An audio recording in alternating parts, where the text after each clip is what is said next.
ജനാബ ഒരു super call കിട്ടിട്ടുണ്ടാ.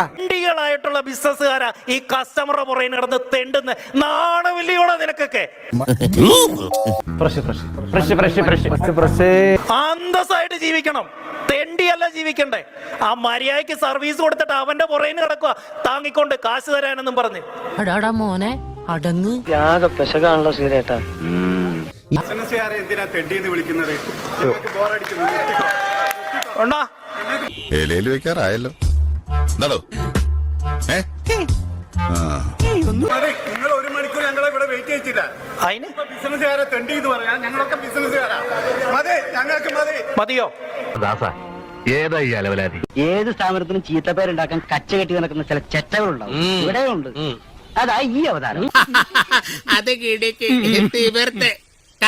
ചേട്ടാ, ചേട്ടന് മാത്രമേ ഇവിടെ ബുദ്ധിമുട്ടുള്ളൂ. ഈ ചേട്ടന് തിരിച്ചു കൊടുക്കാനുള്ള പൈസ ഞാൻ തന്നേക്കാം. ഒന്ന് പോയി തരുമോ പ്ലീസ്?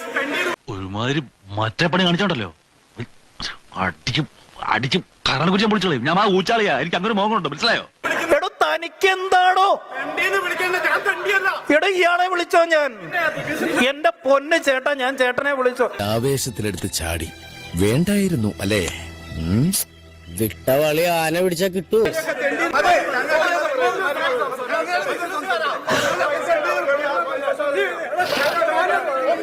സ്മാർട്ട്നെസ് നല്ലതാണ്, പക്ഷേ ഓവർ സ്മാർട്ട് ആവരുത്. ഈ സെക്കൻഡിൽ കുരങ്ങനെ വിളിച്ച് ഇവിടെ നിറയിക്കോണം. ഇറങ്ങടാ. എന്റെ ക്ഷമയുടെ നെല്ലിപ്പല കണ്ടു കഴിഞ്ഞു.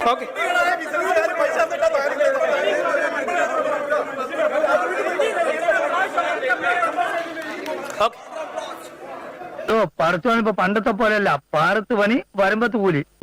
അഹങ്കാരം ഞങ്ങൾ സഹിക്കില്ല. ഇതെല്ലാവർക്കും ഒരു പാഠമായിരിക്കട്ടെ. നന്ദിയില്ലാത്ത ജാതികൾ.